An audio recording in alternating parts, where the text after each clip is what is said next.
Bem-vindas e bem-vindos a mais um episódio do Daria um Livro, programa onde Pedro Pacífico e eu, Sofia Alckmin, conversamos sobre livros, leituras e vários outros assuntos que a gente tanto ama. A cada semana um convidado diferente, e essa segunda temporada do Daria um Livro conta com o apoio do Iguatemi.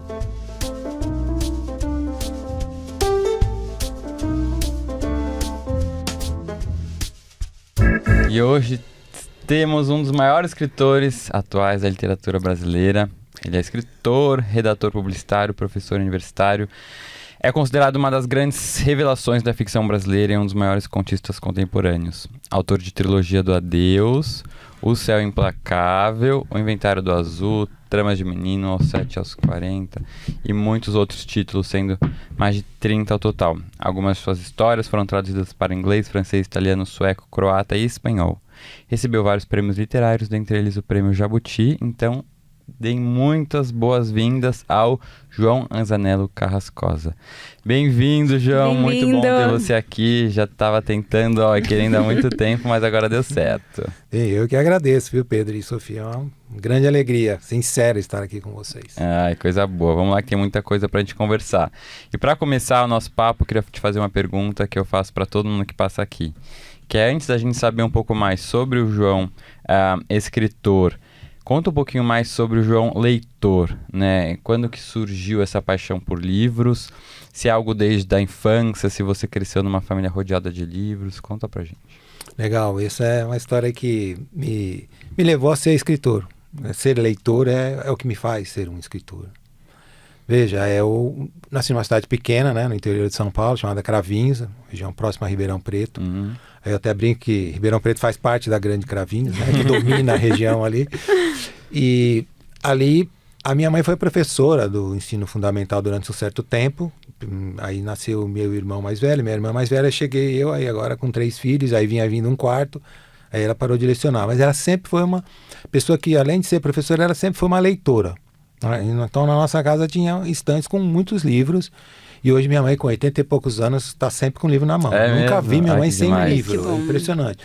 Aí você fica olhando e fala, deve ser bom esse negócio, né? Mas aí eu gostava naquele momento, naquele lugar, eu gostava muito de ouvir histórias. Então a paixão assim, pela literatura veio depois. Veio primeiro a oralidade. Essas mulheres conversavam, minha mãe, minha avó, minhas tias, né? A mulher fala bastante, né? Mas os homens também. E aí meu pai contava histórias. Então do lado da minha mãe vinha aquelas conversas, né? Entre mulheres que eu queria ouvir. E à noite, às vezes, meu pai contava história para nós, para esses 3 primeiros, né? Filhos mais velhos. Aí depois veio mais uma leva de 3. Meus irmãos dormiam, e eu não, eu ficava ligado. O que vai acontecer depois, né? Meu pai, coitado, queria dormir, né? Queria descansar. E eu lá, conta mais uma. Pois, quando eu cheguei a ser alfabetizado, eu perguntei para minha mãe, e esse, o que tem nesses livros, nesses quadradinhos aí que fica na estante? Tem histórias. Então, eu já era apaixonado pelas histórias auditivas, tal, então, sonoras que vinham ali. Aí eu falei, então eu posso ler isso daí. É um mundo para mim isso aí. Virou assim, meio que um lugar que eu vou lá pegar o meu sonho novo. Aí quando eu aprendi, então, a ler, eu lembro que no final do primeiro ano fundamental, a professora disse assim, eu vou dar 3 livros para as pessoas que mais demonstraram que gostam de ler. Eu fui um desses 3. Eu não lembro se eu fui o primeiro, o segundo, o terceiro. Eu ganhei um livro. Aí eu saí correndo com aquele livro agarrado na mão, correndo para casa. Eu tenho um livro, eu ganhei um livro, porque você podia pegar livro emprestado na biblioteca da escola. Não era seu, né? Aí eu falei, ele é meu, tal, aquele negócio. Só que o que aconteceu? Uma coisa, para mim, mágica. A hora que eu li o livro, eu queria que minha mãe lesse. Então o livro não era mais para uma pessoa, o livro era para partilhar com os demais. E aí ela falou, mas esse aqui tudo é livro. Aí eu falei, então não preciso não pegar na escola, posso ler aqui. Comecei a ler os livros dela.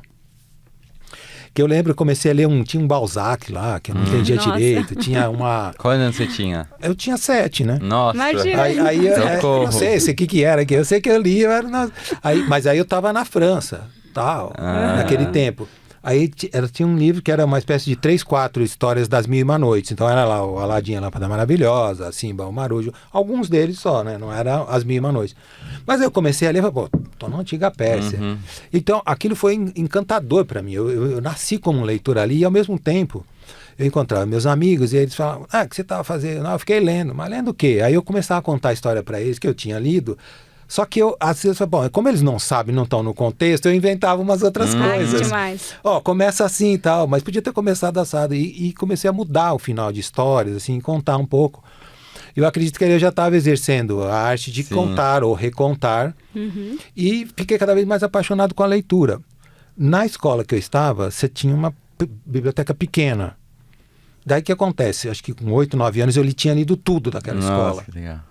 Aí eu lembro, essa é uma coisa que eu acho fantástica. Eu já fui contar em biblioteca isso, porque às vezes chama, qual que é a tua experiência com biblioteca? Aí acabou os livros, não tinha, os da minha mãe, que eu podia ler, porque tinha uns lá que eu não... Né? Aí uma professora do colégio fundamental, ela deu uma dica. Ela falou, na rua de cima tem o colégio, que é ensino médio. Lá tem uma biblioteca. São para os adolescentes, para quem tem 10, 12 anos, mas vai lá. Aí eu cheguei lá... Cheguei para a diretora, entrei lá e tal. Será que eu podia retirar livros na biblioteca? Gente, mas quem que é você?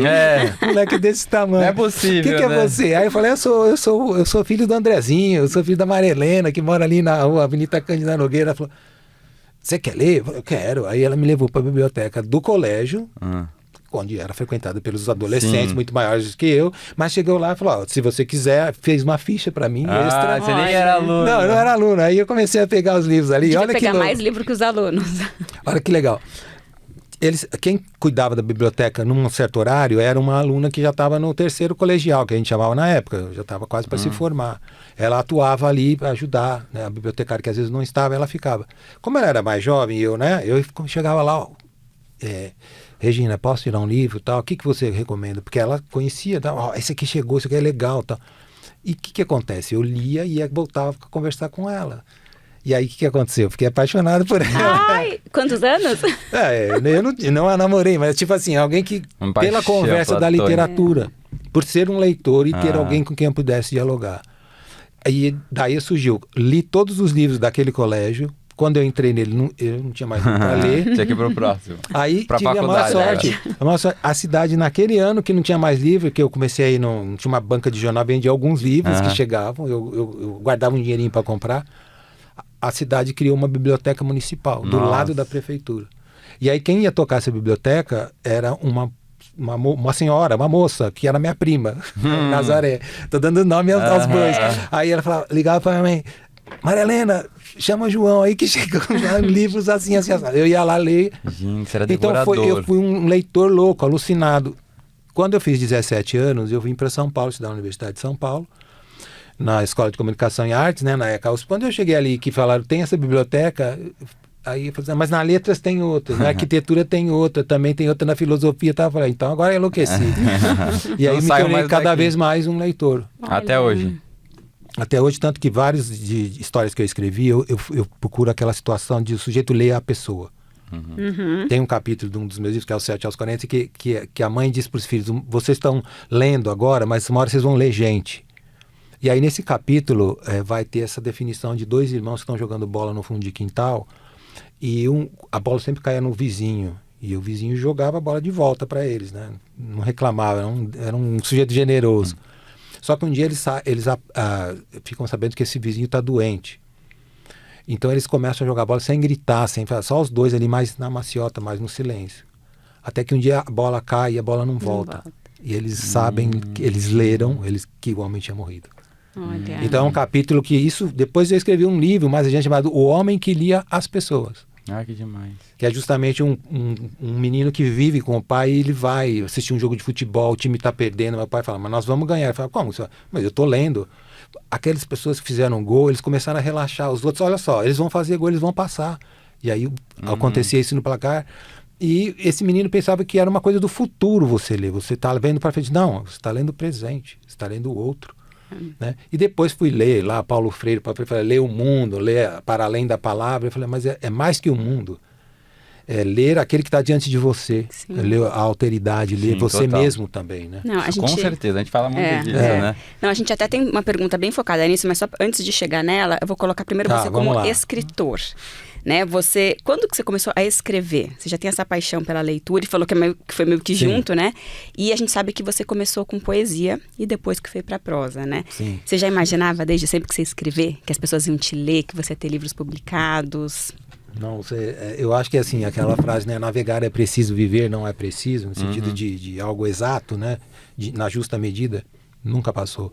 O que eu sentia era o assombro da leitura, que me ampliava o mundo, que me deixava assim muito mais enriquecido. E aquilo eu partilhava, porque quando eu encontrava os amigos, eles perguntavam o que eu tinha lido. Eu lembro um amigo que era muito chegado, que foi me chamar para jogar bola. Eu jogava bola com os moleques, tal, jogava no gol, depois jogava no lateral esquerdo, joguei no meio do campo, tal, sempre naquela área de se defender, sabe? De segurar as coisas, de tentar acolher, de tentar abraçar, não aquela violência de ir pra frente, de fazer, Também é o outro lado, né, do futebol. Mas aí eu jogava tal, o menino foi lá me chamar, tava com um livro desse tamanho na mão. E aí ele falou, o que é isso que você tá lendo? Aí eu falei, eu tô lendo um livro, um romance. E aí ele ficou assim, mas você não vai jogar futebol? Eu vou.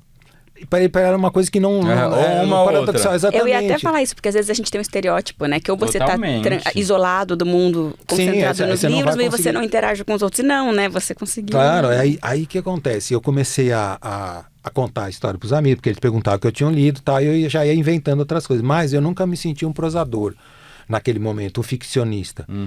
Os livros que eu li muito, que comecei com, né, que eu ganhei, os da minha mãe eram histórias, romances, contos, essas coisas. Mas aí caiu na minha mão livros de poesia.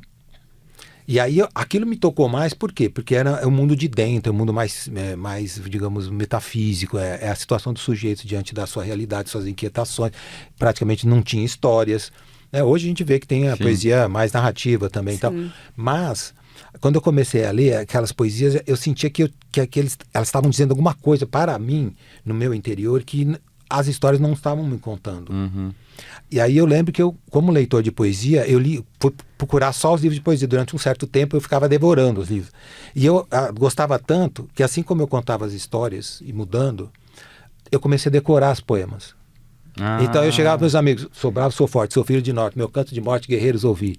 Você tem essa os caras falavam, o que é esse cara aí? Tem umas pessoas que têm esse dom de recitar e memorizar. Aí eu pegava aquele negócio aí, de tudo, meu amor, seria atento antes.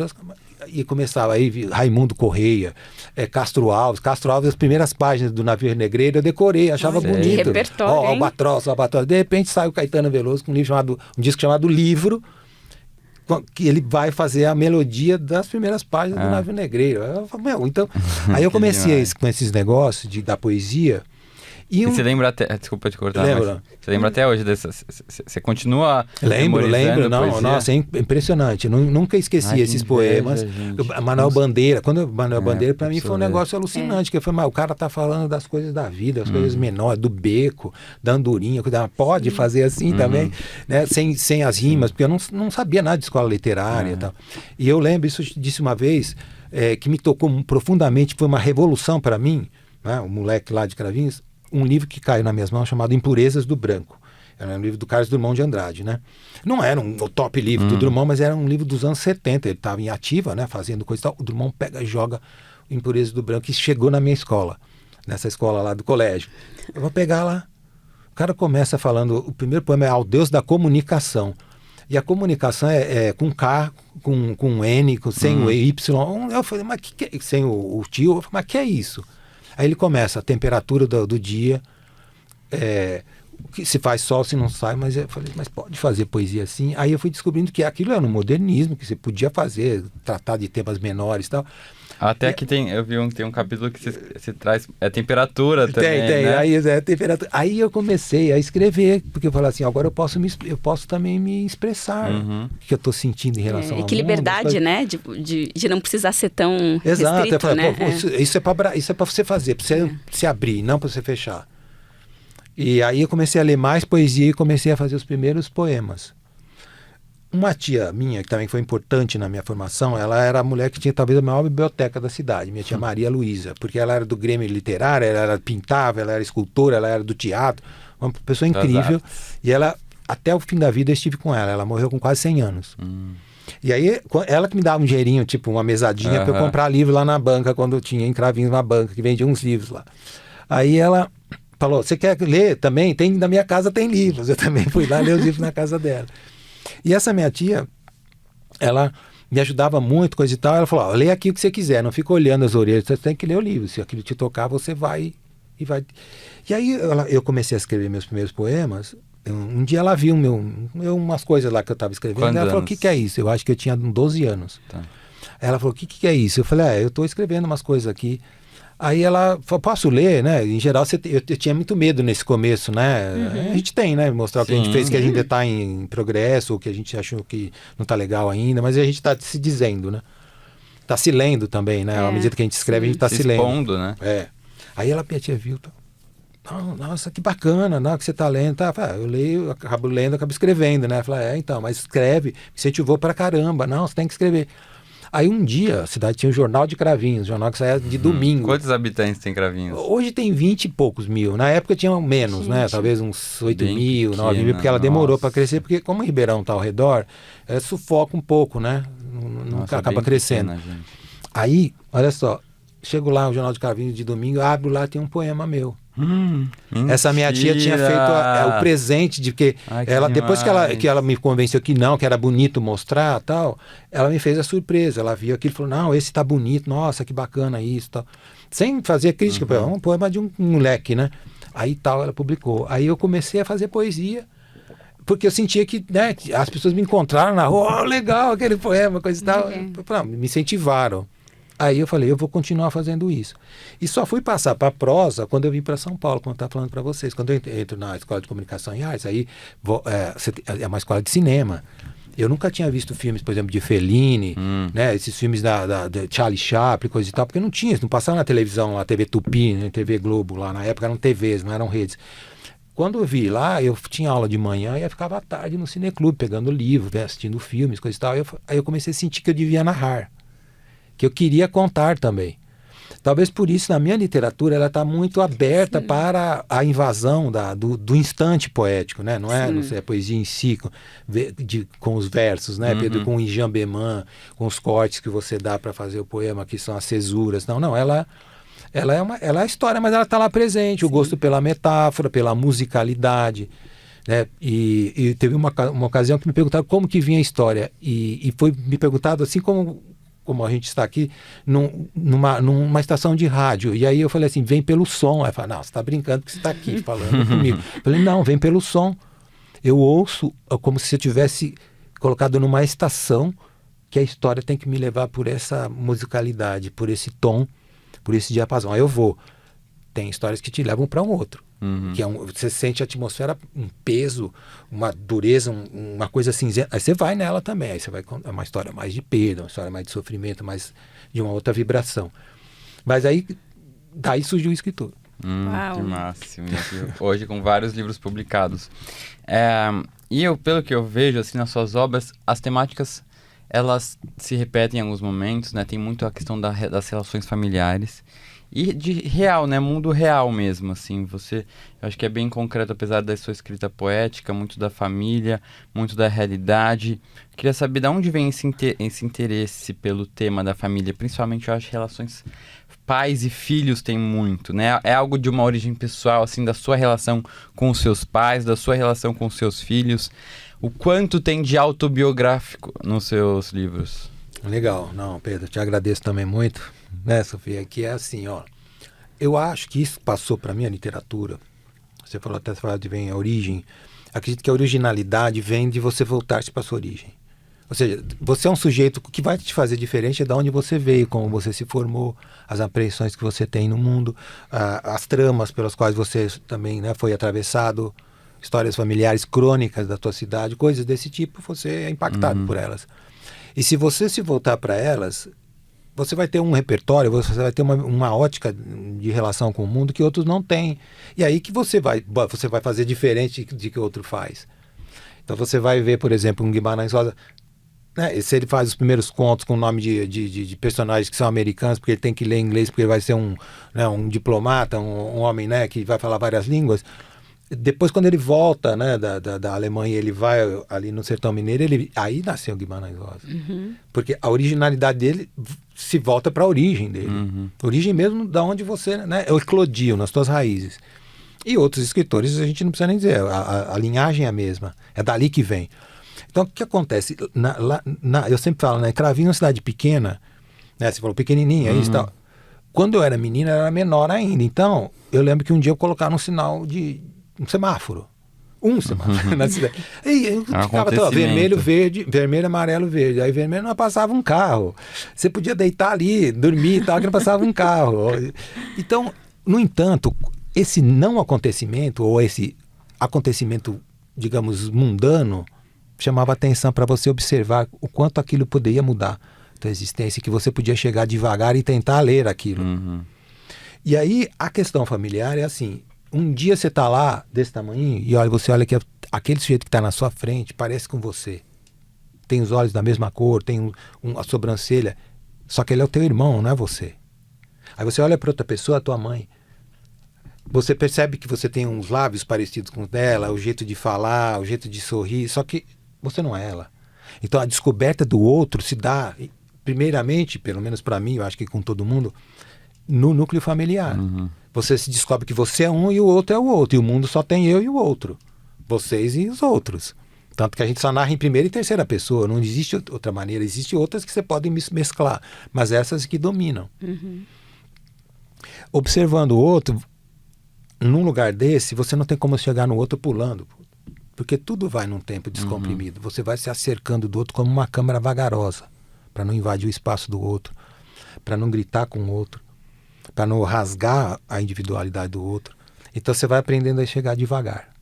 Isso foi passando para a minha literatura, porque quando eu começo a escrever, eu nunca abro uma cena no sujeito. Ele vai primeiro abrindo devagarzinho e vai mostrando quem é quem, o que vai ser falado, o movimento. E isso para mim, né, conhecer o outro dentro de casa e respeitar a alteridade, depois vai levar para o outro de fora, né? Aí o sujeito, aí vou falar do vizinho, vou falar do amigo, vou falar de outros personagens que estão muito distantes de mim, mas que também desafiam um escritor. No entanto, eu acredito que cada um de nós ali na sua arte, ele tem suas obsessões. Aquilo parece que nunca se esgota, porque aquilo sempre vai trazer outras nuances que anteriormente não havia. E aí você vai trabalhando, fala, isso aqui me toca, então eu vou escrever sobre isso. Então, isso aqui, mas agora é um outro pai, é um outro menino, é uma outra mulher. Mas você está criando um universo ficcional, que também, pela tua pergunta, Pedro, me leva a essa questão do cotidiano, de você observar a vida aqui e agora. O que acontece? Na literatura, ou você constrói dentro do realismo, você criar efeitos de sentido de realidade, ou muito pelo estranhamento. Estranhamento é bonito também, porque é algo que está estranho a você. Então eu vou lá, estou entrando na antiga Pérsia, é maravilha. O cara está lá num camelo, entrando numa caverna, lá tem as árvores, e em vez de flores são pedras preciosas. Não, isso aí te deixa, né, fascinado. Mas aí eu saio na rua e vejo. Eu vejo uma carroça, vejo um cachorro, né? O Drummond, eita vida besta, tal. Mas você vê aquilo e você fala, não, mas ali tem uma bananeira, olha que bonito, é uma árvore que cresce assim. Então, você passa a ter uma consideração de encantamento com a realidade, de observar as coisas banais, menores, com o mesmo assombro que se uma tem sensibilidade, né, para as coisas mais simples. Para captar, vamos captar. Por quê? Se o grande vem do pequeno. Não é? Você vai comer uma carne desse tamanho no seu prato, você não vai enfiar isso, você tem que cortar um pedacinho. Eu gosto de ir para a montanha. Estou lá na montanha observando eu gosto de ver aquela coisa grandiosa, não para me sentir lá no alto, mas para sentir o quanto nós somos pequenos e aquela natureza é imensa. Tal. Só que acontece, quando eu estou olhando aquilo, para ver tudo aquilo em grande angular, aquela grandeza eu olho com duas coisinhas pequenas. Então é do pequeno, é do grão que você cria o grande. E aí isso acabou passando pro meu jeito de fazer. Não é uma coisa que eu inventei, tipo, como escritor eu vou postar nisso. Cara, é o jeito que eu sinto. É a originalidade nesse sentido, vem da minha origem. Aí você pode fazer o estranhamento. Às vezes eu crio histórias que eu gosto também de estranhar, eu vou posicionar personagem que eu nunca vi. Né? O escritor pesquisa, o cara é um carpinteiro, então vou estudar como é que é o lance da carpintaria. Mas na maior parte do tempo, aquilo que eu sinto legítimo de minha parte como contribuição para a literatura, para os meus contemporâneos, é dizer aquilo que está ali, que é a reconstrução da realidade. Eu lembro que eu fui numa escola uma vez, a galera jovem e tal, falando, mas um livro, aquela água toda, um livro de contos, mas aqui passa no dia a dia, parece o dia da gente, tá? Então, mas isso aí é uma construção. Sim. Isso você tem que usar palavras, os signos para construir isso. É difícil fazer.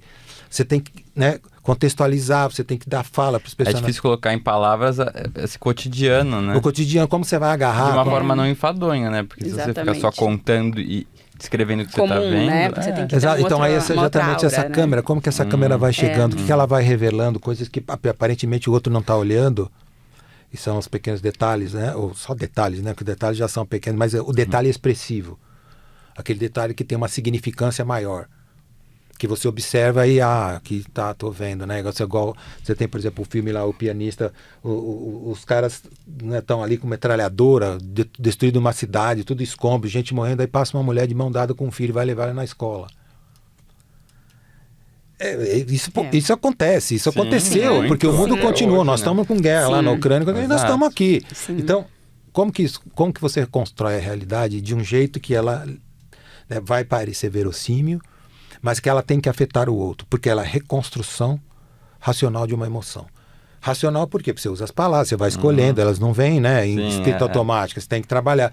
Mas aí quando você vai armando, se você se sensibiliza com aquilo, se aquilo é capaz de novamente te atualizar um certo sentimento, você, como seu primeiro leitor, diz, então eu acho que agora, né, como escritor, você diz, então isso pode ir para frente, que, né, talvez possa tocar o outro. Você nunca vai ter essa segurança, mas aí está o escritor.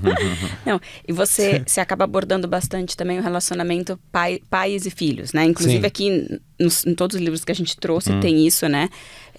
Aqui e uma pergunta super pessoal agora, tá? Sim, sim.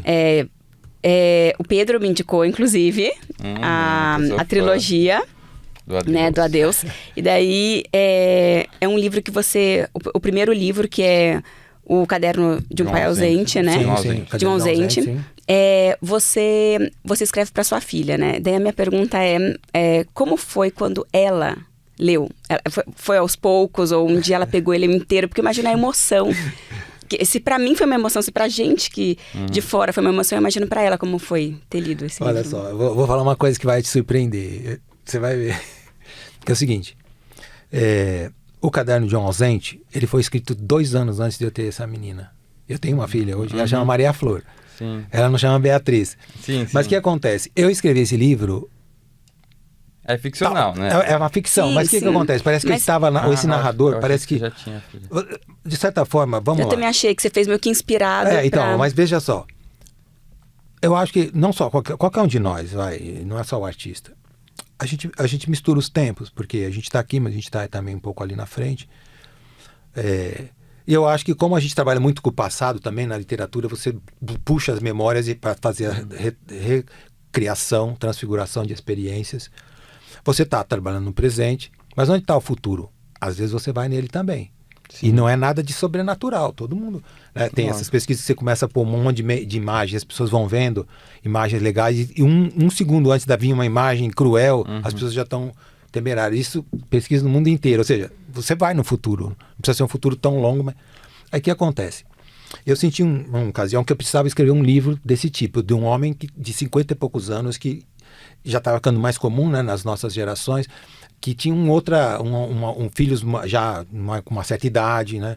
Homens que se casavam outras vezes, faziam, né, outras famílias. E aí eu comecei a escrever esse caderno, que eu dei o nome de caderno. E aí vai escrevendo tal, e eu não achava o tom desse livro nos primeiros capítulos, porque achava que falar com uma criança que está chegando no mundo estava muito informal. E eu queria dar uma formalidade no sentido de uma reverência, boas-vindas, como lá na letra do Caetano Veloso. Tá? Porque você está recebendo você está dando uma vida que você está acolhendo, está trazendo para o mundo. E aí eu fui lendo lá, eu lia lá muito a Bíblia, li os Salmos, um Raduan Assar com a volar arcaica, já sei, é o tu arcaico. Tem que falar com essa personagem como quem está falando com alguém que tem que conjugar todos os verbos como o tu. O tu é uma reverência que você está fazendo, que é mais do que você. O tu arcaico, não o tu que se fala em algumas partes do Brasil. Então, isso já deu um tom no livro, uma conversa com essa, né, com essa criança que vai nascer, uma valorização da vida que chega, ao mesmo tempo uma vida de expiação, uma vida, né, maravilhosa, mas também cruel, com sua precariedade, sua efemeridade. Aí comecei a escrever, aí achei o tom, aí os espaços também do livro que tem, eu comecei a colocar, porque comecei a perceber que já era ausência acontecendo, e aí não sabia o que fazer, né, lá na frente, até que esse é um livro que não dá para dar spoiler, porque ele tem um final, diferente de um desses que não tem um final, né, ele é diferente, ele é um caleidoscópico e tal. Bom, depois que eu fiz esse livro, 2 anos depois, eu me casei eu já namorava a Juliana, que eu dei o nome personagem na mãe dessa menina, porque é uma homenagem. Eu dei o nome de João para homenagear meu avô João, de quem eu recebi um nome.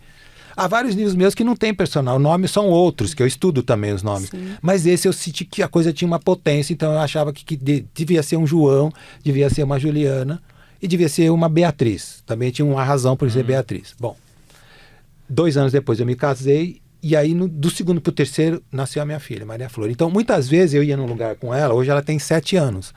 Eu vou num lugar e falo, é a Beatriz, tá? Eu falo, não é a Beatriz. Só que tem uma questão. Você não pensou em dar o nome dela de Beatriz? Não pensei. Não? A questão é, Sofia, passado esse tempo, eu sou o personagem desse livro. Por quê? Porque hoje eu estou chegando aos 60 anos, a minha filha tem 7, e essas apreensões, desculpa te cortar, essas inquietações que você pode ficar ausente, você não vai ver essa criança, né, se desabrochar, ela existe. Porque eu estou mais perto de morrer do que antes. Né? As coisas já mudaram para mim. Por isso eu sou muito grato a cada dia que eu convivo com ela. Porque ela já está no 7, amanhã pode estar no 10, eu estou aqui, ela pode estar no 15, eu posso estar aqui. E foi uma coisa muito visceral. Talvez eu já estivesse me preparando, já tivesse lido no futuro que eu teria um outro casamento e que eu teria uma filha lá na frente, porque eu já tinha um filho, de fato, que eu até narro na história, eu até puxo isso porque é algo, né, que eu já tinha. Então, porque eu falava, tem muita coisa real, né, sua, né, no livro. Ali, então tem algumas questões da biografia. Eu não sei, não entendo muito desse negócio de autoficção, mas tem elementos biográficos que eles entram porque eu sinto que aquilo faz parte, que eu não poderia escrever algo que fosse tão artificial que não me deixasse seguir no fluxo. Então a coisa foi, depois que eu terminei o livro, 2 anos depois do caderno, quase indo para o terceiro, ocorreu-me de pensar, né? E o que essa filha vai dizer para ele? E aí, não sabia, não tinha nem ideia. E quanto tempo eles iam viver juntos? Porque quem lê o caderno sabe que quem vai cuidar dela vai ser ele. Sim. Um homem que vai cuidar, um velho vai cuidar de uma criança. E aí foi vindo uma ideia, eu também, foi uma coisa assim, que eu não sou vidente nem nada, mas eu vi uma mulher, uma moça, esguia, de cabelos negros. Um dia, assim, eu olhei e falei, essa é a Beatriz com 18, 20 anos, é isso, é uma moça magrinha, coisa e tal. Ela, eu tô vendo ela que vai escrever. Então, até essa idade ela viveu com ele. Então, esse homem ainda viveu, sei lá, quase até 80, porque eu tinha 50 e poucos por aí, né? 70 e poucos por aí ele vive quando ela nasce. Quando ele escreve o livro para ela, até quando ela faz 1 ano. Então, só para te dizer, muita gente fala, quando se decepciona quando sabe que não é a minha história. Porque fala, mas você me convenceu. Eu falei, mas isso é bom, por isso narrador. Eu achei que tivessem mais fatos reais, engraçado. Eu achei mas que foi tivesse. antecipados, né? Foi antecipado o negócio, é louco isso, né? Que coisa, olha. Muito legal. E os seus livros, né, até pelos trechos que a Sofia compartilhou, alguns trechos de ontem para hoje dos livros, e são muito lindos, são muito poéticos, você tem essa carga poética. Na sua prosa, você diz que você é um leitor de poesia ávido, começou escrevendo poesias e, ao mesmo tempo, a gente sabe que a poesia é um gênero que afasta e assusta muitos leitores, né? É um gênero que não é tão lido quanto uma prosa, né? As novas gerações, eu acho que tem cada vez mais receio. Que dicas qual a sua orientação, assim, para quem quer ler mais poesia, mas tem esse receio e fica perdido de não conseguir entender, não conseguir se aproximar desse texto? Pedro, eu acho que, assim, a única dica que eu tenho, que eu acho que para mim funcionou, e aí então eu falo pela minha experiência, eu penso assim, você tem que pôr na mesa, o que tiver você vai lendo. Você vai encontrar o seu poeta. Como eu falei, de repente eu li o Drummond e falei, nossa, o que é isso, gente? O cara faz uns negócios aqui. Aí fui buscar o Drummond da Rosa do Povo, do Claro Enigma, vou encontrar o José, vou encontrar aqueles poemas fantásticos, até o primeiro livro, né? Alguma poesia. Porque às vezes você tem uma... curioso que você fez a pergunta de família, eu às vezes dou essa definição, não sei se ela é correta ou não, mas eu acho que ela pode se abrir, que são as famílias literárias. Ou seja, você como leitor, se você acaba amando certos tipos, né, de literatura que parece que toca mais a sua alma. Não é que os outros não são, mas tem autor que você fala, pô, isso aqui eu sei que que esse cara é incrível, universal, mas ele não desce tão bem. Não fala, exatamente. Ele tá ali, mas não... E aí se você vai, como leitor, você vai gostando desse, aí você quer ler todos os livros desse cara. Aí você vai, no outro, você vai construindo você se sente pertencente a eles. E aí quando você escreve, não é que a tua literatura, ela quer copiar a dele, mas você sente que você também foi acolhido. Você está nesse abraço ali. Você é daquele tipo de grão. Tem o feijão, tem o arroz, tem o milho. Você é daquele... Aí você fala, não, então, por exemplo, quando eu começo a escrever e que eu misturo esse negócio da narrativa ter o aberto por lírico, que não é comum, porque a narrativa é épica, seja qual for o que você estiver contando, mesmo cotidiano, né? Você raspa o lírico ali, você trabalha com a poesia e tal, você tem outros encaminhamentos de figuras de linguagem que não são comuns na prosa, que mais registra a situação, que é mais, digamos, documental. Aí você começa a aparecer com outras coisas, com a pontuação como um Guimarães Rosa, que vai fechando, em vez dela dar fluência, ele vai pondo ponto e vírgula, 2 pontos, travessão. Você fala, mas isso aqui eu quero ler, o cara... Mas ele tem uma intenção dele de te freando ali para você ir ruminando. Aí, isso você fala, então aqui... Eu vou lá, pego e leio os Osman Lins, aí eu leio Raduan Nassar. Então eu posso fazer isso também na narrativa, na prosa. E aí você fala, então, se eu posso, então eu vou fazer, vou buscar minha origem, vou me encontrar ali. Foi desse jeito que fui armando e fui fazendo. E aí, quando você vai lendo certos poetas, né, você vai falando, então esses são dessa família. Eu também, agora como escritor, eu me sinto não só como filho, mas eu também sou pai, né? Porque eu estou escrevendo. Essa família está se abrindo, está criando um grande núcleo, uma cidade, uma parte no território da ficção. Tem lá nós. E tem as outras. Não está uma embatendo com a outra. O leitor que pode chegar à poesia com mais amor, ou se entregar, encontrar nela a sua voz também, né, do seu som por de dentro, que mexe com as suas cordas, que faz seu instrumento também, se meu ver, é aquele que ele põe na mesa e vai vendo, esse aqui eu gostei, mas não, parece que não... Até uma hora que ele fala, é esse aqui, é a Cecília Meirelles, ou é a Clarice Lispector, que tem poesia também, tudo bem, é narrativa, mas aí vai encontrando a Chimborska, ele vai lendo, é só lendo que você vai encontrar. Porque, claro, como você disse, existe uma dificuldade de você, né, entender a poesia, de você capturar, porque quanto menor é a peça literária, mais forte ela tem que ser na criação do seu mundo, mais forte tem que ser a sua semente para ela explodir. Eu gosto de lembrar do William Faulkner, que escreveu aqueles romances caudalosos, enormes, verdadeiros rios. Que dificuldade, meu Deus. E ele falava assim que ele queria ser contista. Olha. Para tentar represar tudo no negocinho. Eu adoro o William Faulkner. Quando eu vi essa manifestação dele, tá, assim, essa frase, eu falei assim, então, durante muito tempo eu publiquei só contos, depois que eu entrei para o universo dos romances, porque eu sentia que não tinha vindo uma história maior em termos de extensão para eu fazer, não era nada que não pudesse um dia, né, testar. E ainda a maior parte da minha obra é contística, né? Eu peguei e falei assim, então, William Faulkner, sabe o que acontece? Eu sou um contista, mas eu gostaria de ser um poeta. De fechar mais ainda, quer dizer, não sei se é porque dá trabalho, o cara escreveu um romance, o contista, mas também dá trabalho, e você no poema, supostamente você tem um espaço menor de literatura, mas que pode ter uma força, e que deveria, né? A grande poesia tem uma força, um vigor explosivo ali, né? Não, tem até uma frase sua que eu peguei, que eu achei muito, eu amei, que você fala assim: eu acredito que é possível aprendermos a ler muito antes da escrita e como condição para sua diferenciada produção. E ler não apenas a palavra, o signo, a imagem, mas o mundo, o outro e, claro, ler nós mesmos.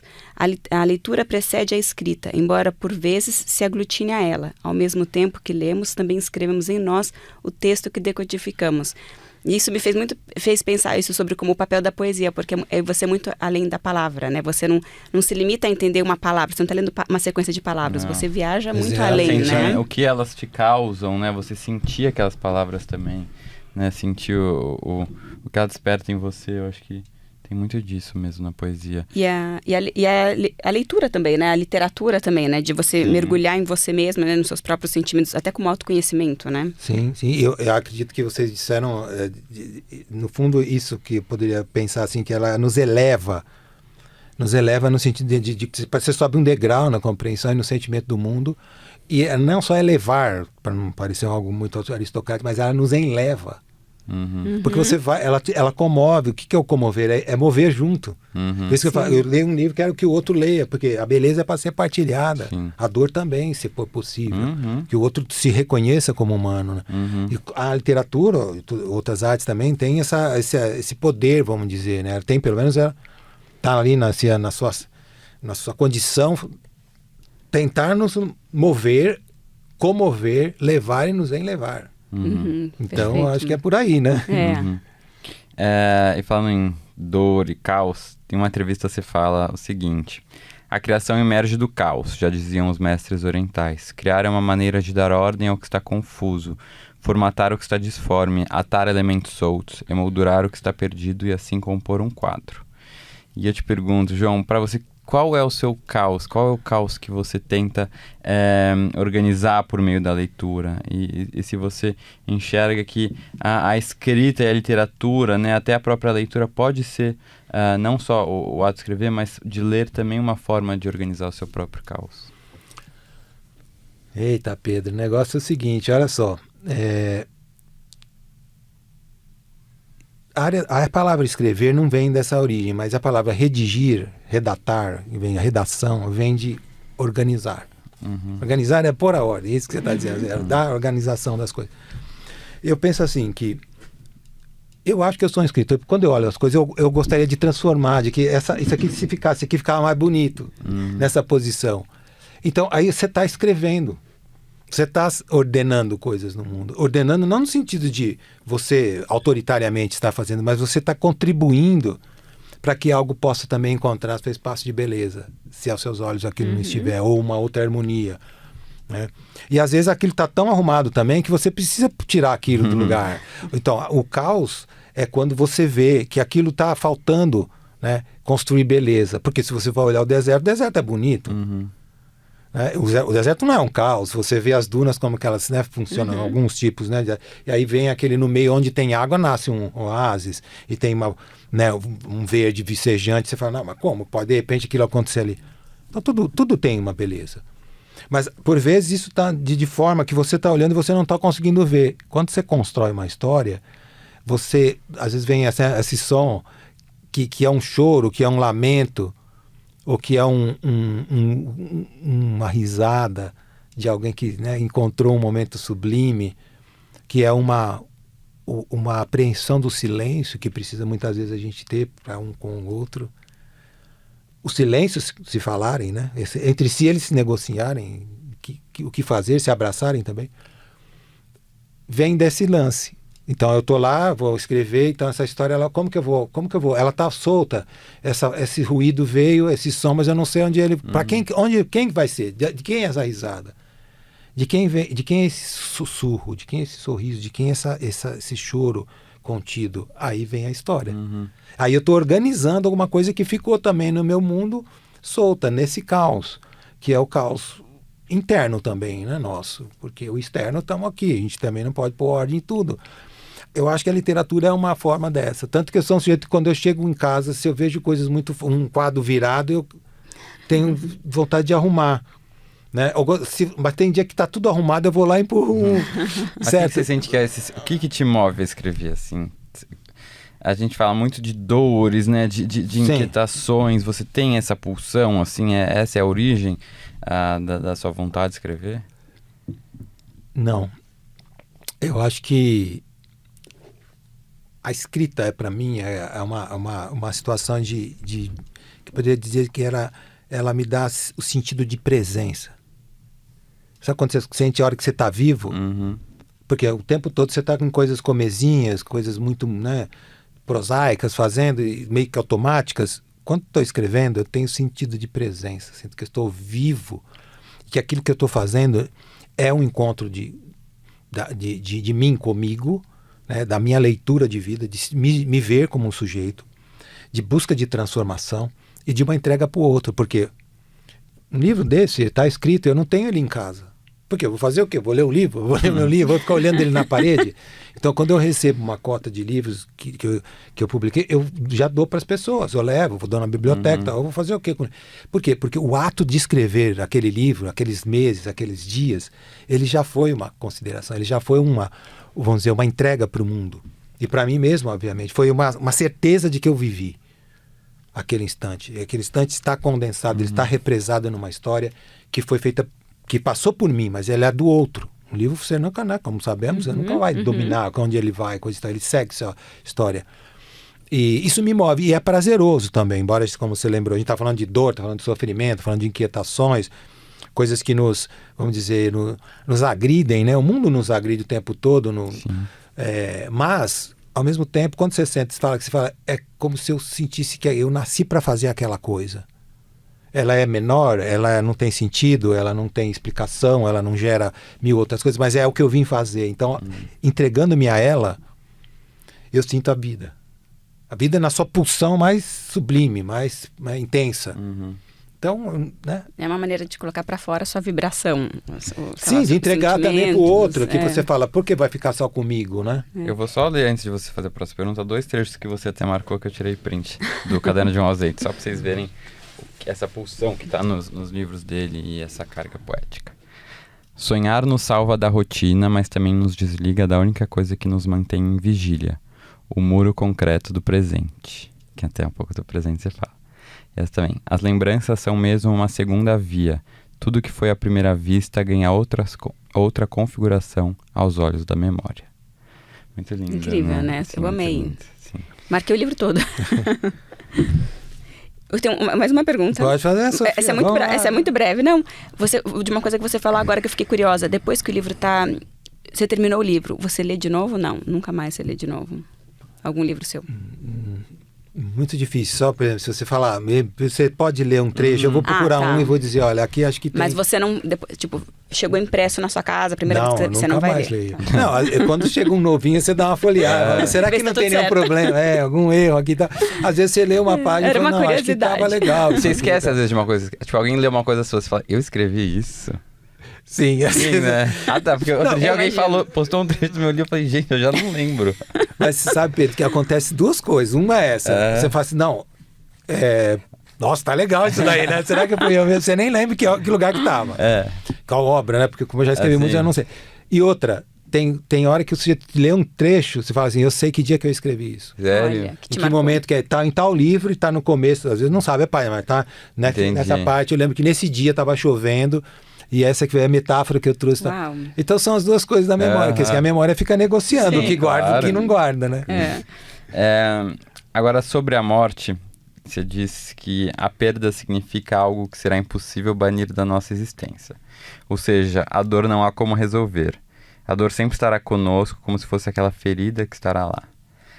E aí eu te pergunto, João, se essa dor da perda sempre estará conosco, como que a gente pode lidar com essa dor? E seria a literatura uma forma de dar um conforto no momento da perda? Exatamente. Eu penso assim, vamos lá. Quando a gente fala de perda, eu praticamente, quando eu escrevo, né, de personagens que perderam e que a gente traz as minhas dores, por exemplo, eu falei do Elegia do Irmão, que é esse sujeito jovem, de menos de 30 anos, que começa escrevendo já que a irmã chegou em casa com o resultado de um exame e ela está com uma doença e dali para frente tem tempos desse muito curto. Mas isso é metade do livro, então você já começa sabendo o que vai acontecer. É difícil manter um livro assim porque, né, a morte é iminente ali, mas a morte é iminente para nós também, né? E você tem lá um Crônico da Morte Anunciada do Garcia Marques, já está lá, já sabe que vai, e ele consegue manter a gente brilhantemente até o final, né, ou a morte de Ivan Illich do Tolstói, né? Então aí vem depois dessa segunda parte que a irmã já vai e aí ele, como é que é, né? Enquanto ela tá ali, ainda ela não morreu, né? São alguns meses que eles cuidam dessa irmã, ele e os pais, pai e mãe. E depois a parte que ela vai embora e aí que vai doendo mais ainda, porque a saudade vai criando uma cratera, né? Então é um livro em duas partes nesse sentido. Eu não perdi um irmão, inclusive eu dediquei o livro para meus irmãos, né? Enquanto estamos todos aqui ainda. E há quem diga que fala assim, nossa, eu nunca perdi uma irmã, tal, puta, lamento que você perdeu, tal. Por quê? Às vezes não percebeu ali na epígrafe que eu falei dos meus irmãos, porque eu não tenho, mas eu não perdi uma irmã. Mas como que eu montei isso? Eu perdi uma avó. E uma avó que ficou doente, e durante um ano a gente ficou cuidando dela, os netos e os filhos, coisa e tal. Então eu fui vendo como isso aconteceu. Então, eu mobilizei uma dor que veio de uma outra esfera, mas para escrever uma história. No entanto, quando você escreve sobre perda, você só vai escrever sobre a perda de alguém que você amava. Pode ser que tenha alguém que escreva sobre quem odiava, que a gente tem romance dessa natureza também, a literatura de outro padrão, né? De outro padrão de sentimentos, não é o meu. Para mim, assim, se eu escrever, é porque eu tive o ganho de conviver com essa pessoa. Daí porque eu sinto a perda. Mas é uma reverência falar da perda. Porque eu tive oportunidade, eu teve o bônus antes de acontecer, né? E como você pergunta depois, Pedro, na sequência, eu acredito que a dor, ela não tem como você resolver. É aquela ferida de Prometeu, né? Você vem, ela se reconstitui, mas aí no outro dia os abutres vêm e furam de novo, né? O seu corpo. Por quê? Porque é do humano. Essa é a nossa condição. Se fosse outra, mas não é. O que a literatura, a arte, outras coisas podem fazer? Elas podem ajudar-nos a acariciar a nossa dor, a partilhar, a dividir, a acolher o outro quando ele está também na sua posição. Dividir também as alegrias, eu acho que elas são possíveis, né, de fazer as artes. Mas acredito que é até por isso que nós escrevemos, porque não há como você superar, ou você ultrapassar, como Freud vai dizer, sublimar, sem que você faça alguma coisa, que pode servir inclusive ao outro. Que quando te lê, fala, puxa, mas isso também eu senti, sim, né? Total. Parece que foi para mim esse livro, parece que foi para minha dor, parece que soube... Mas essa empatia, né, do humano, né? Sim. Quando você... O outro também, como ser humano, ele consegue atualizar a emoção que você colocou naquele texto. Porque ele é igual a você. Você sente que foi pra você, né? Tem coisas que, dependendo do momento que chega, parece que foi pra você. Né? Tá na tua história. Ele abotoa, né? Ele encaixa. E por quê? Você é humano também. Você já teve coisas nessa natureza. E os sentimentos são universais, né? Todo mundo sente. Exato. As emoções são universais, então você se identifica naquilo, ainda que as circunstâncias daquela emoção não sejam idênticas. Exato, isso mesmo. Bom, o nome do podcast é Daria um Livro. Então a gente queria saber se você tem alguma história. Pode ser da sua infância, ao longo da sua formação profissional, da sua carreira. Uma história... Triste, você pode, feliz, engraçado. Ou você pode criar uma também, já que você gostava de mudar o final das histórias, tá? Algum detalhe, para contar pra gente. Uma história que vem à sua cabeça, assim, agora. Não, eu tenho uma que eu posso contar, que tem a ver com um livro. Que é assim... Um dos livros que a gente publicou, né, que a gente escreveu, até o Pedro lembrou que aos 7 aos 40 é um romance, personagem aos 7 anos e depois na primeira infância, personagem aos 40. Uma ocasião, eu fui a uma escola que tinha lido, uma escola grande tal, que tinha lido livros, os meninos já são adolescentes tal, já, né, estão lá 14, 15 anos tal. E aí eu fui conversar com eles e teve uma conversa a manhã toda e no final eles tinham um livro, vieram lá pedir autógrafo tal. Aí no final ficou um menino lá no canto tal, esperando as pessoas saírem de distante de mim, os professores, coisa e tal. Aí ele veio. Eu falei, já sei, esse menino vai falar porque ele não trouxe o livro, porque às vezes eles não levam, aí eles, autografa na minha mão, né, Pedro, sabe, dá um papel que eu vou pôr depois no meu livro. O menino veio, falou, Carlos, queria te falar, eu queria ter trazido o livro, mas eu não trouxe e tal. E eu falei, mas tudo bem, não tem problema. Eu falei, não, mas eu quero te contar porque eu não trouxe. Eu falei, então... Falei assim, o seguinte, uma pessoa que eu gosto muito, né, a minha avó. Eu tenho 14 anos, minha avó 80. O livro é 7h40. Eu falei, legal. Ela falou, então, aconteceu que quando eu recebi o livro para ler, fui num domingo na casa dela, e, né, no almoço de domingo, né, lá macarronado, frango, coisa e tal. Eu comecei a ler o livro, minha avó passou na sala e falou, mas o que você está lendo aí? Eu falei, eu estou lendo um livro aqui, que é um romance para a escola, tal, a gente vai ler. Aí ela olhou e falou, nossa, Carrascosa, eu não sabia que ele tinha escrito um romance. Era meu primeiro romance, 7 aos 40. Aí eu falei, você conhece ele, vó? Eu falei assim, eu conheço como autor, porque eu sou fã desse autor, desse escritor. Aí falou, vem aqui. Aí levou ele para um quarto onde já tinha uma estante. Tinha assim, né, sei lá, tanto assim, vários livros meus de contos. Aí ela falou, pô, eu sou fã do Carrascosa. Eu não sabia que ele fez um... Vamos ler junto? A avó falou. Vamos. Tal. Então, naquele domingo eles começaram a ler. Aí eles liam um capítulo, tal, conversavam. Eu já tinha uma relação, obviamente, avó e neto.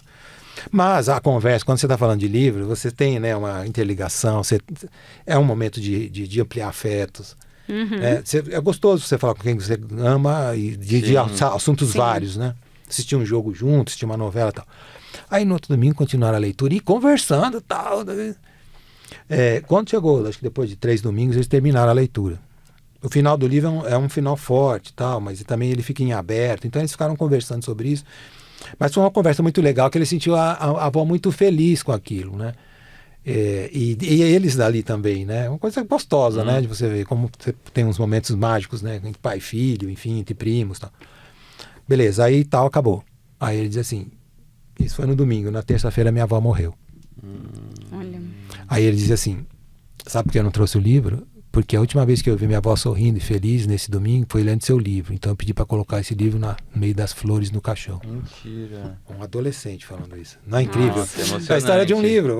Pra onde vai o livro? O livro foi embora com a avó. E que oportunidade Acho que para é ele de conexão com a avó, com o Exatamente, livro, né? eu me senti- Imagina as conversas que Poxa, eles que coisa, tiveram. né, que poderia ser outro Demais. autor que Sim. gerou isso, mas o fato Nossa, dele me contar, muito especial. ele me entregou uma coisa assim, um presente, Esse algo presente. me deixou uma Você alegria. nunca vai esquecer isso. Exatamente, estou contando aqui por quê? Porque ele podia não ter me contado, mesmo chegou lá, não levou o livro, vou ficar na minha.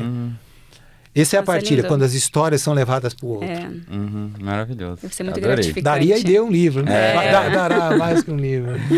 Agora a gente vai entrar numa parte do programa que todo mundo gosta, que é a seguinte, dicas de livros. Você já falou alguns livros ao longo da conversa, mas conta pra gente livros assim que você gosta, daqueles top seus que você indica pra todo mundo, que você gosta muito ou que marcaram sua juventude.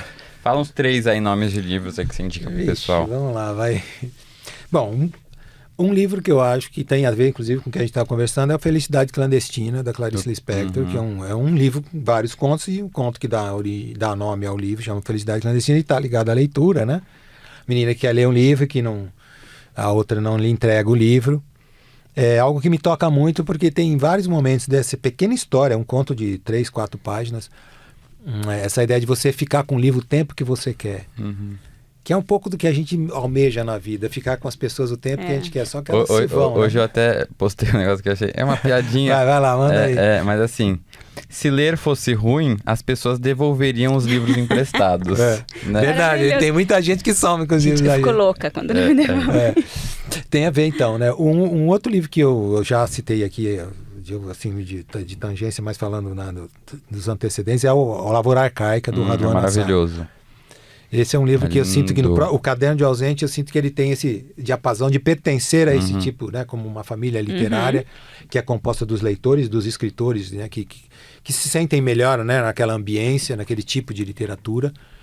É um livro que eu sempre estou indicando para todo mundo, sabe? Não é uma leitura fácil, né? Não é difícil. O que me ajudou quando eu li, inclusive, fica a dica pessoal, é ler a sinopse antes. Porque para você conseguir captar mais, você não precisa ficar tão preocupado em entender a história, você consegue curtir mais a leitura, já se você sabe para onde está indo, assim, pelo menos isso me ajudou. E aí um outro que é também, curiosamente, nesse caso o livro do Raduan não fala de livro, né? Enfim, mas é uma história fortíssima, tá? Uma trágica até. Mas como eu já citei, né? Um livro de contos, né? Felicidade Clandestina, uma Lavoura Arcaica com romance, vou falar um livro de poesia, Sim. né? Vou dizer um livro de poesia bastante contemporâneo, tal, que é uma poeta nossa mineira, que é a Ana Martins Marques. Maravilhosa. Esse livro, Sim. Então, o livro livro das das semelhanças. semelhanças. Então, esse é uma porta de entrada maravilhosa para lindo. poesia. Então tá aí, são 3 dicas Adorei. aí. Você falou 3 gêneros distintos aí. Adorei as dicas. Bem, agora a gente vai pro ping-pong literário, que a ideia é a gente fazer uma resposta rápida e uma resposta rápida. A gente faz Vai, uma resposta rápida. Ping-pong tá A dado. ideia é a gente fazer uma pergunta rápida, uma resposta rápida, a gente ficar trocando aqui. Então vamos lá. Uma inspiração, um personagem da história pra você. Deus. Um livro que você gostaria de ter escrito. Acho que o Impurezas do Branco. Uma grande inspiração na sua vida. Essa é minha tia Maria Luísa. Você abandona uma leitura que não tá muito legal? Às vezes sim, às vezes não. Um bom filme ou série que você assistiu recentemente. É uma bem divertida que é... Como é o nome da menina em Paris? Eu esqueci o nome da menina. Emily in Paris. Emily in Paris. Paris, exatamente. É a filha do como é que é o músico lá? É Phil Collins. Phil Collins. Né? eu não sabia. É, a Lily Collins. Achei curtinha, né? A série É. com 30 segundos, 30 minutos. Uma comida que ama. Arroz com feijão. Tá. Grandes autores usaram pseudônimos. Qual seria o seu? O meu eu já tive um pseudônimo, Ah, que é? aí foi um dos primeiros concursos literários que eu venci, eu colocava Brecciali, João Brecciali, não é Brecciali, não sei o que é Brecciali, mas é um nome Italiano. tipo, né, inventado. Um destino inesquecível. Santiago de Compostela. Você fez a caminhada? Fiz 2 vezes. Daria Toda? um livro isso, hein? Fiz uma vez sozinho e depois meu filho tinha 10 anos, esse que é maior, né? E depois quando eu fiz a primeira vez, ele tinha 8 anos, e ele falou, nossa, é legal, tal. Eu falei, quando você tiver 18, você faz comigo. Porque aí ele podia sair do país, tal, né? Sem autorização, tal. Aí quando fez 18, ele fez comigo. E aqui no livro você também tem uma peregrinação, né? Entre A você Pele e o da filho, Terra né? tem um pedacinho que eu puxei ali um pouco dessa história com legal. ele. Mas ele ia fazer direito, ele voltou e foi fazer educação física. Olha! Porque aquele negócio de andar quase 900 quilômetros, ele falou, não, eu quero fazer esse negócio na vida. Uau. Seu gênero literário favorito? Poesia. O que você tá lendo agora? O que eu tô lendo agora é um livro substituto do Bernardo Carvalho, que chegou em casa agora, então eu vou ler. Qual será a sua próxima leitura? A próxima é Escrita em Movimento, o livro da Noemi Jaffe, Sim. que é sobre a própria escrita. Então, não é uma literatura, mas é um lance sobre A gente escrita. vai te dar uma opção de Escrita. próxima Sim. leitura. Opa! Todo mundo que chega aqui ganha um presente. Ó, Escolheu. meu. Pensando em você, vamos ver se Pô, você já muito leu. obrigado, Não muito explico obrigado. porque eu escolhi. Tá, pô, legal, vamos ver. Marcela Dantes. Você leu esse? Eu já conheço, eu li em primeiro movimento, mas ótimo. É porque fala de pai e filha, Sim, né? sim, ela vai em Portugal, né? Em Portugal a história. Aham. Não, mas maravilha, pode deixar comigo. Mas então, a livraria Eu vou pedir- aqui, vamos trocar, vamos você pensar que em manda. outro. Eu vou encontrar, inclusive, agora, creio, no Free, Itabira, É. pelo menos parece que ela tá na programação. Tem uma que eu até pensei, mas eu não li, que chama A Última Filha, uma literatura coreana. Talvez essa eu pode não trocar conheço. por esse. Mas Esse eu não conheço, É é. uma relação pai e filho, talvez a gente possa trocar por esse. Mas agora que você Não, leitor mas voraz, tudo eu fiquei bem, com medo. tranquilo. É isso, João. Muito obrigado. Cascosa, né? Pra falar a verdade. Tá João aqui, João, mas é cascosa. Obrigado por ter topado participar aqui do Daria um Livro. Adorei a conversa. Mais de 1 hora aqui de papo. Não, uma delícia. Queria agradecer você que ficou até o final desse papo delicioso. Semana que vem tem mais. Toda terça-feira, episódio novo com convidado especial aqui, pra gente bater esse papo incrível. E queria fazer um agradecimento especial à equipe On The Nose, edição Space House e também a assistência da Catarina Matavelli. Obrigada, Carrascosa. Até semana que vem, pessoal. Tchau, tchau. Tchau. E eu que agradeço você, Pedro e Sofia, foi maravilhoso estar com vocês aqui. É isso. Tchau, gente.